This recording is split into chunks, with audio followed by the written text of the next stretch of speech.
దైవ వర్తమానంలోకి మనం వెళ్దాము. ప్రకటన గ్రంథము 12వ అధ్యాయము 5వ వచనాన్ని మనం చదువుకుందాము.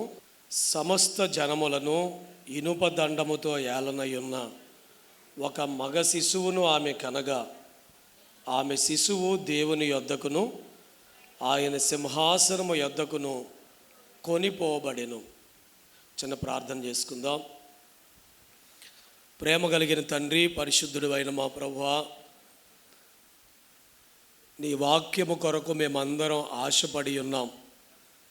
నాతోనూ కూడి వచ్చిన ప్రతి ఒక్కొక్కరితోనూ మీరు మాట్లాడి ఈ ఆధ్యాత్మిక సిద్ధపాటు కోటాలను ఏర్పాటు చేసిన దేవా, మా ఆధ్యాత్మిక జీవితం ఏ విధంగా వృద్ధి చెందాలో మాతో మాట్లాడుమని సంఘ కాపరి అయిన యేసు నామములో, ఆత్మల కాపరి అయిన పరిశుద్ధాత్మ తండ్రి గారి నామములో బతిమాలి వినయముగా వేడుకొనుచున్నాను తండ్రి, ఆమేన్. త్వరగా రానయ్యున్న యేసుక్రీస్తు ప్రభు నామములో కూడి వచ్చిన అందరికీ కృపా సమాధానము కలుగును గాక. నిజ క్రైస్తవ సంఘాన్ని దేవుడు క్రైస్తవ సంఘాన్ని ఏం చేశాడు? ప్రత్యేకించాడు. ఈ క్రైస్తవ సంఘములో నుండి నిజ క్రైస్తవ సంఘమే రేపు ప్రభు యొక్క రెండవ రాకడలో ఎత్తబడద్ది అని మనం చెప్పుకున్నాం. ఈ సంఘానికే మగ శిశువని, జ్యేష్ఠుల సంఘమని, వధువు సంఘమని, పెండ్లి కుమార్తె అని పేరు. దేవునికి మహిమ కలుగును గాక. పరలోక రాజ్యానికి చేరుకున్న సంఘం మరలా అక్కడ విభజనలు ఉండవు. నామకార్థ క్రైస్తవులు, నిజ క్రైస్తవులు, ఇలాంటి విభజన పరలోకం వెళ్ళిన తర్వాత ఉండదు. అక్కడికి వెళ్ళిన వాళ్ళందరూ ఎవరు చెప్పండి?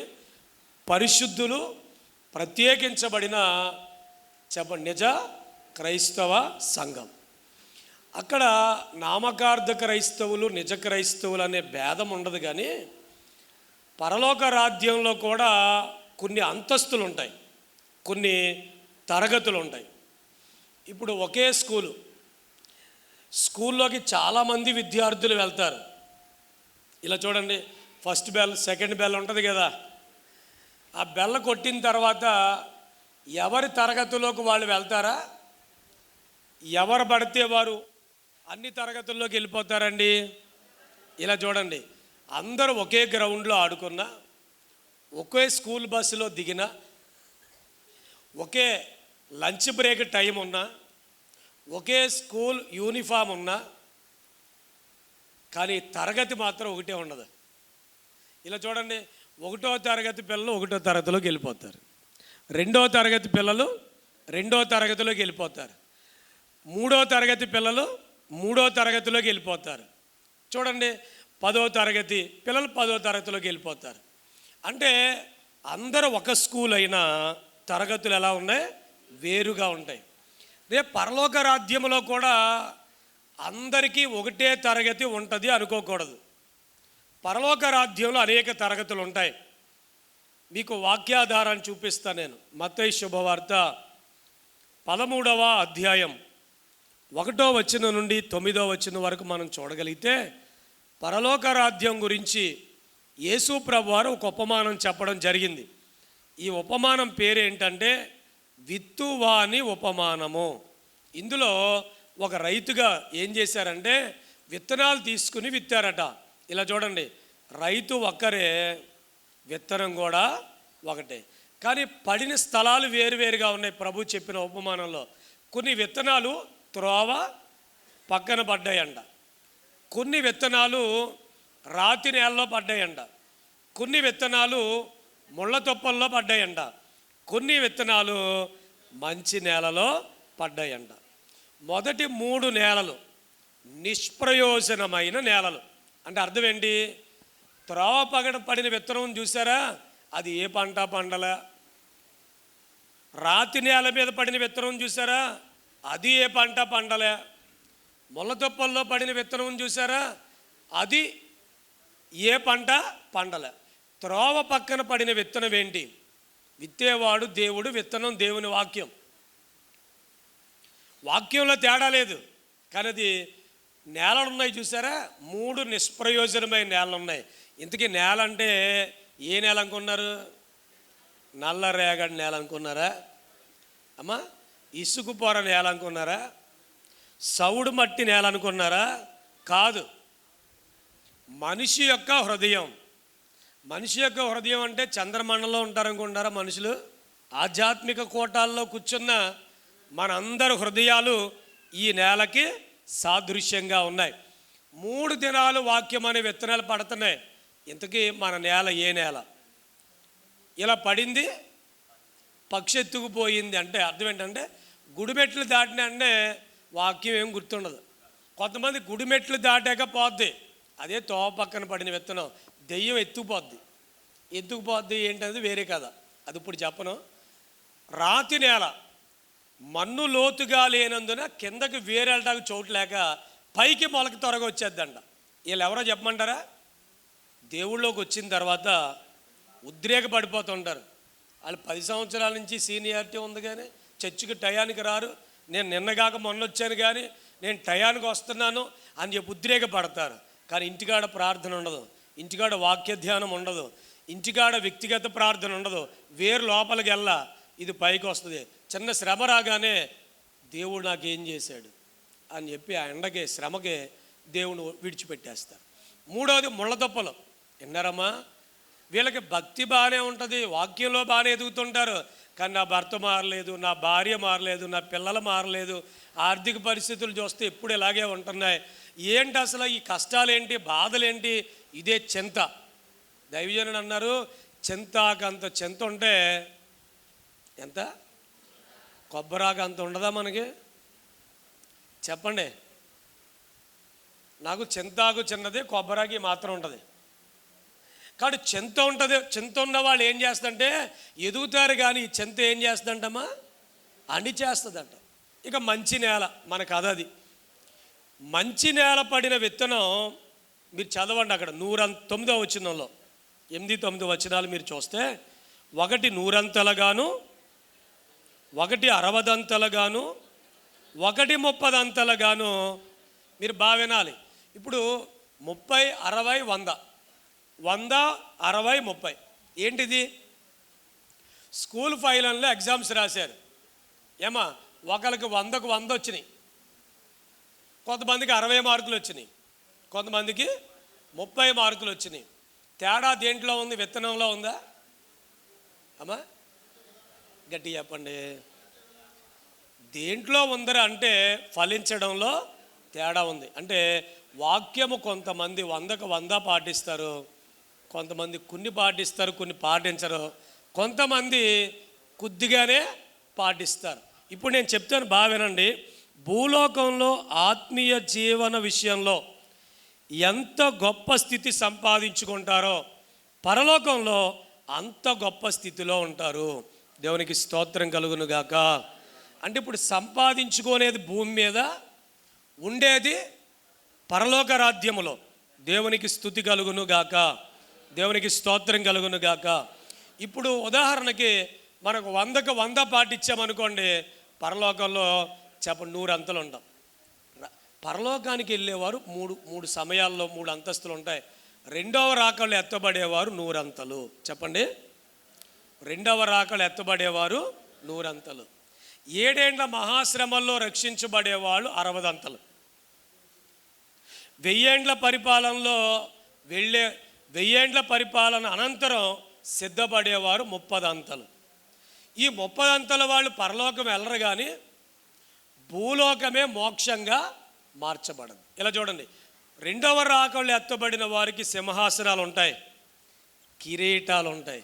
వింటున్నారా? సింహాసనాలు ఉంటాయి, త్రిత్వ దేవుడు వారితో ఉంటారు. 7 ఏండ్ల శ్రమలో రక్షించబడిన వారు ఉంటారో వాళ్ళకి సింహాసనాలు ఉండవు, కిరీటాలు ఉండవు, తెల్లని వస్త్రాలు మాత్రమే ఉంటాయి. ఆలయంలో ఉండరు, ఆవరణములో ఉంటారు. కాబట్టి ఇక్కడ కూర్చున్న మనందరం దేనికి సిద్ధపడదాం? 100 అంతలకి సిద్ధపడదామా? 60 అంతలకి సిద్ధపడదామా? 30 అంతలకి సిద్ధపడదామా? అమ్మా చెప్పాలి. నూరంతలకి సిద్ధపడదాం అని అందరూ ఆశపడుతున్నారు. అయితే ఆ కోణంలోనే నా వాక్యం పరిశుద్ధ గ్రంథంలోని మాటల్ని మీకు చెప్పుకుంటూ వెళ్తాను. అమ్మా పెళ్లి కుమారుని ఎదుర్కోవడానికి 10 మంది కన్యకలు బయలుదేరారని యేసు ప్రభు వారు ఒక ఉపమానం చెప్పారు కదా. ఎంతమంది తెలిసి ఉపమానం? అందులో 5 టిఫిన్ చేస్తారా? గట్టిగా చెప్పండి, వినపడతలేదు నాకు. 5 బుద్ధి గల కన్యకలు, 5 బుద్ధి లేని కన్యకలు. బయలుదేరింది 10 మంది పెళ్లి కుమారుని ఎదుర్కోవడానికే ఆగిపోదామనా? ఇక్కడ కూర్చున్న మనందరం ఈ ఆధ్యాత్మిక సిద్ధపాటు కోటాలకు ఎందుకు వచ్చాం? వెళ్దామనా మిగిలిపోదామనా? వెళ్దామని అన్నవాళ్ళు ఒక చెయ్యి ఎత్తి చూపించండి. తక్కువ అనిపిస్తుంది అనుకోండి, ఇంకో చెయ్యి కూడా ఎత్తి చూపించండి. అంటే ఆశ ఎక్కువగా ఉంది నాకు అన్నవాళ్ళు 2 చేతులు ఎత్తారా? ఓకే, దించండి. మరి ఆశ ఉంది కానీ వెళ్ళారా? మనందరం చేతులు ఎత్తాం కానీ వెళ్ళాలని ఆశ ఉంది. 10 మంది ఆశతోనే బయలుదేరారు కానీ వెళ్ళారా? ఆశ ఉంటే సరిపోద్దా? ప్రయత్నం కూడా ఉండాలి. దేవుని ప్రియబిడ్డలారా, ఇక్కడ ఒక మాట చెప్తాను. బుద్ధి లేని కన్యకలు ఎందుకు చేర్చుకోబడలేదు అంటే ఏదో ఒక లోపం వాళ్ళలో ఉంది. నూనె సిద్ధము చేసుకోలేదు, సిద్ధులలో నూనె తీసుకుని వెళ్ళలేదు. అంటే దీని అర్థం ఏంటి అంటే ఏదో ఒక లోపం. కొంతమంది రోజు సన్నిధి చేస్తారు కానీ కోపం పోదు. విన్నారా? ఈ కోపిస్తోళ్ళందరినీ పరలోకం తీసుకెళ్ళి ఎక్కడ పెట్టుకుంటాడు యేసుప్రభు వారు? పెట్టుకుంటాడా? కోపం లేని వాళ్ళు చేయొద్దండి, ఏమనుకోద్దు. కోపం ఉన్నవాళ్ళు చేయొద్దండి, అలా ఎత్తుంచండి అమ్మా. డబ్బు ఉన్నా లేకపోయినా, ఆరోగ్యం ఉన్నా లేకపోయినా, చదువు ఉన్నా లేకపోయినా, ఇల్లు ఉన్నా లేకపోయినా, వెండి బంగారాలు ఉన్నా లేకపోయినా, చెప్పండి వీసా పాస్పోర్ట్లు ఉన్నా లేకపోయినా, ఇది మాత్రం పుష్కలంగా ఇది ఎలా ఉందిరా అంటే ప్రభు వస్తే వెళ్ళిపోతామని బయలుదేరాం. ఆ బుద్ధి లేని వాళ్ళలాగా ఉట్టిగా ఎగరనమ్మ స్వర్గానికి ఎగిరిందంట. గట్టిగా నువ్వు సీరియల్లే మానలేదు, నీ భర్త మీద నీ భార్య మీద కోపడ్డమే మానలేదు. ఎక్కడికి వెళ్తా? ఏదో ఒక లోపం అంటండి. నేను మీకు అర్థమయ్యే చెప్పాను. కోపం ఒక లోపం, అసూయ ఒక లోపం, రోజు బైబిల్ చదవకపోవడం ఒక లోపం, బైబిల్ చదవకపోవడం ఒక లోపం. దేవుని ప్రియబిడ్డలారా, ఏదో ఒక లోపం ఉంటుంది. చెప్పాలి అందరూ. ఇప్పుడు రేపు జ్యేష్ఠుల సంఘములోనికి మనం వెళ్ళాలి అంటే మన ప్రభువు లోపరహితుడు. మత్తయి శుభవార్త 5వ అధ్యాయము 48వ వచనం చదవండి. మీ పరలోకపు తండ్రి పరిపూర్ణుడు గనుక మీరును పరిపూర్ణులుగా ఉండెదరు. చాలా మంది అనుకుంటున్నారు మనం ఎక్కడ ఉండగలమండి అనుకుంటున్నారు. కానీ వాక్యం ఏం చెప్తుంది అంటే ఉండేదరు అని చెప్తుంది. మీ పరలోకపు తండ్రి పరిపూర్ణుడు గనుక మనం కూడా ఎలా ఉండగలం చెప్పండి అందరూ?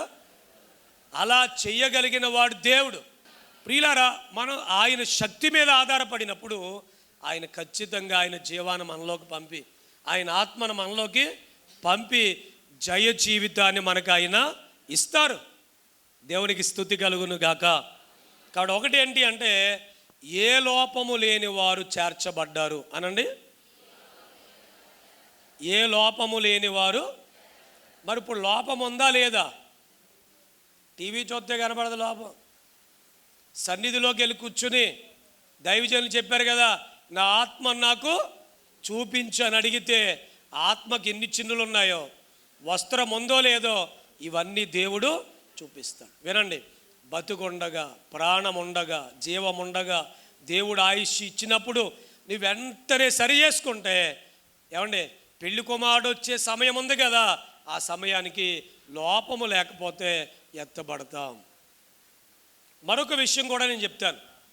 రక్షించబడిన తరువాత సమరయ స్త్రీ ఏం చేశారు? రక్షించబడ్డాను అనడానికి గుర్తుగా ఊరిని యేసు దగ్గరికి తీసుకొచ్చారు. దేవునికి స్తోత్రం కలుగును గాక. అంటే రక్షించబడిన తర్వాత మనం ప్రార్థన చేసి, స్తుతి చేసి, సన్నిధి చేసి అనేక ఆత్మల్ని క్రీస్తు యొద్దకు నడిపించాలి. అప్పుడు పరలోకంలో గొప్ప బహుమతి ఉంటుంది. ఇదిగో నేను వస్తున్నాను. ప్రకటన గ్రంథంలో లేదా 22:12 ఏముంది? నేను త్వరగా వచ్చుచున్నాను, వాని క్రియ చొప్పున ప్రతి వానికిచ్చుటకు సిద్ధపరిచిన.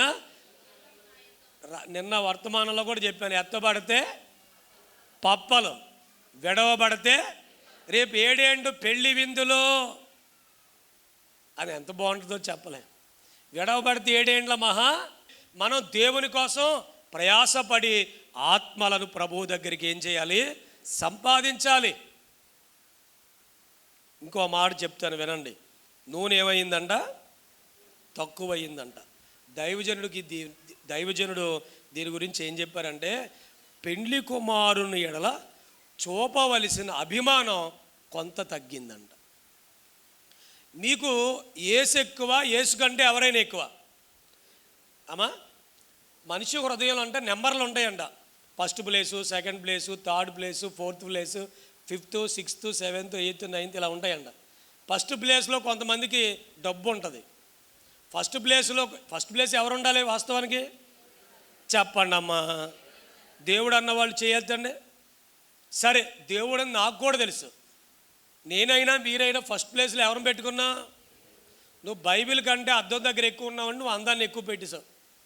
కొంతమందికి డబ్బు, వాళ్ళ గుండె లబ్ధప్ అని కొట్టుకోదు, dub dub dub dub dub dub dub అని కొట్టుకోండి. అర్థమైందండి? కొంతమంది వాళ్ళకంటే భర్త, భార్య, పిల్లలు, నాకంటే తండ్రినైనా, తల్లినైనా, భార్యనైనా, భర్తనైనా, పిల్లలనైనా, ఆస్తులనైనా ఎక్కువగా ప్రేమించువాడు నాకు పాత్రుడు కాదు అని ఉందా లేదా? ఉందా లేదా? మరి వీళ్ళకి అప్పుడే రాళ్ళే పెళ్ళికొడుకు అని అప్పుడు నూనె కొనుక్కుంటాకి వెళ్ళారంటమ్మా. యేసుప్రభు వస్తాడన్న వార్త 2000 సంవత్సరాలుగా వినబడుతుండగా కొంతమంది ఏం చెప్తున్నారు? అప్పుడే రాడు అనడానికి బైబిల్లో ఒక రుజువు చూపించండి. కొందరు ఆలస్యం అని అనుకుంటున్నట్లు ప్రభు తన వాగ్దానమును గురించి ఆలస్యము చేయువాడు కాడు కానీ అందరూ అంతటా సమయం గడుపుతున్నాడు.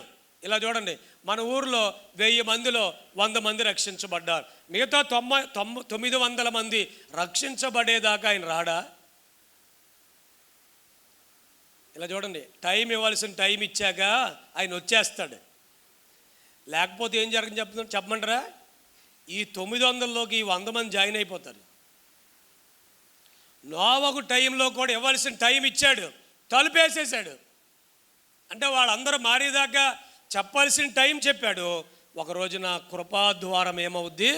మూయబడుద్ది. ఒకవేళ ప్రభువు మీద ఉండవలసిన ప్రేమ తగ్గిందేమో చూసుకోవాలి. దేని మీదైనా పెరుగుతుందేమో.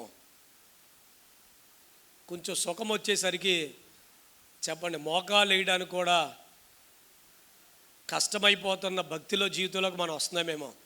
జాగ్రత్తగా మనం ఏం చేసుకోవాలి? ఆలోచన చేయాలి. నేను ముగింపులోకి వస్తున్నాను, బాగా వినండి. క్రైస్తవ జీవితాన్ని 3 భాగాలుగా మనం ఊహించుకోవచ్చు. మొట్టమొదటిది ఏంటంటే పాప విసర్జన స్థితి. చెప్పండి అందరూ. అంటే ఫస్ట్ మనం దేవుని వాక్యాన్ని ఆధారం చేసుకుని పాపాలన్నీ మనం విడిచిపెట్టాలి. ఒక్కరోజు అమాంతంగా మారలేం. నాలో 10 లోపాలు ఉన్నాయి, ఈరోజు ఒకటి వదిలా, లేకపోతే ఈ వారంలో ఒకటి వదిలా, ఈ నెలలో ఒకటి వదిలా, వచ్చే రోజు, వచ్చే వారం, వచ్చే నెల, అలా వదులుతా వెళ్తే 10 నెలలకి 10 లోపాలు పోతాయి కదా. అలా పాపాన్ని విసర్జించాలి. తరువాత మనం రక్షించబడిన స్థితి కలిగి ఉండాలి. ప్రభు ఇచ్చే రక్షణ మనం పొందుకోవాలి. అప్పుడు కన్యకగా సిద్ధపడాలి. కన్యక అంటే స్త్రీయా పురుషా? చెప్పాలి. కన్యక అంటే స్త్రీలా పురుషులా? అమ్మా, స్త్రీలే. అంటే మీ అందరికీ మారణాత. మీరు వెళ్ళండి పరలోకం, మేము ఎవరు రాం. ఎందుకు మరి? ఇంక స్త్రీలే కదా. పోనీ 5 పురుషులు బయలుదేరారు, 5 పురుషులు బయలుదేరారు, 5 స్త్రీలు బయలుదేరారు. స్త్రీల భక్తి ఎక్కువగా ఉంది, వాళ్ళు వెళ్ళిపోయారు. పురుషులు ఇంకా మేము కథ ముగించుకుని ఇంటికాడ ఉందో. కన్యక అంటే కళంకము లేని స్థితి. ఆత్మకి స్త్రీ పురుష భేదం ఉండదని గలతీ పత్రికలో పౌలు గారు చెప్పారు. అర్థమైందమ్మా? అంటే కళంకము లేని స్థితి. నేను చివరికి ఈ మాట చెప్పి ఈ వర్తమానాన్ని ముగిస్తాను. మనం ఆత్మకి స్త్రీ పురుష భేదం కొరింథీయులకు రాసిన 2వ పత్రిక 11వ అధ్యాయము 2-3 వచనాలు. దేవాసక్తితో మీ ఎడల ఆసక్తి కలిగి ఉన్నాను. ఎందుకనగా పవిత్రురాలైన కన్యకగా ఒక్కడే పురుషునికి మిమ్మును అనగా క్రీస్తుకు సమర్పింపవలనని మిమ్మును ప్రదానము చేసి తిని. ఇప్పుడు పురుషుడు యేసుక్రీస్తు అంట. పౌలు గారు సంఘాన్ని ఎవరికి ప్రదానం చేశారు? యేసు ప్రభు వారికి. ఇప్పుడు సంఘం స్త్రీయా పురుషులా? మీరు వెళ్ళిపోండి, మేము అందరం ఇంటికి వెళ్ళిపోతాం. మళ్ళీ స్త్రీలు అంటున్నారు కదా అమ్మా. దేవునికి స్తోత్రం కలుగును గాక. ఇందులోనే ఉంది మరి ఆత్మీయ అర్థం. ఒక్కడే పురుషుడు క్రీస్తు. మనందరూ ఆయనకి ఏమయ్యాం? రక్షించబడిన మనం ఇప్పుడు క్రీస్తు వంటి వారం అవడానికి ఎదగాలి. ఎఫెసీయులకు రాసిన పత్రిక 4వ అధ్యాయము 11-12 వచనాలు. మనమందరము విశ్వాస విషయములో దేవుని కుమారుని గూర్చిన జ్ఞాన విషయములో ఏకత్వము పొంది సంపూర్ణ పురుషుల మగు వరకు అనగా క్రీస్తునకు కలిగిన బాగా అండర్లైన్ చేసుకోండి అమ్మా. క్రీస్తునకు కలిగిన సంపూర్ణతకు అండర్లైన్ చేసుకోండి. క్రీస్తునకు కలిగిన సంపూర్ణతకు సమానమైన సంపూర్ణత గలవారమగు వరకు ఆయన ఎలాగో. ఇప్పుడు నేను క్రీస్తుతో సమానం అన్నవాళ్ళు ఎవరైనా చేయొద్దండి, చెప్పాలి. దేవుని కుమారులైతే శత్రువులు క్షమించాలని చెప్పాం. రాత్రి క్రీస్తు యేసును కలిగిన మనసు గురించి దైవజనులు చెప్పారు, దైవదాసులు చెప్పారు, విన్నారా? ఇప్పుడు మనం క్రీస్తు వంటి వారంగా లేము, కానీ మనం ఇప్పుడు ఏమవ్వాలి? ఎదగాలి. ఎలాగా? యేసు ప్రభు ఇటు నిలబడితే మన ఇటు నిలబడాలి. ఇప్పుడు చెప్పండి, యేసు ప్రభుది ఏ రూపం? పురుష రూపమా స్త్రీ రూపమా? ఇక్కడ ఉంది కదమ్మా, సంపూర్ణ పురుషుల మగు వరకు. ఇలా చూడండి, పాపాన్ని జయిస్తే మనం పురుషులం, పాపంలో ఓడిపోతే స్త్రీలం. ఇప్పుడు స్త్రీ పాపాన్ని గెలిచారనుకోండి శరీరానికి, వారి ఆత్మకి స్త్రీ పురుష భేదం ఉండదు. పాపాన్ని గెలిస్తే మీరు పురుషులే. ఇప్పుడు నేను పురుషుడై ఉండి, విన్నారు అందరూ, పాపం చేశారనుకోండి స్త్రీయే. ఈ ఓడిపోయిన రూపం స్త్రీ రూపం ఇక్కడ ఉండిపోద్ది. విన్నారా?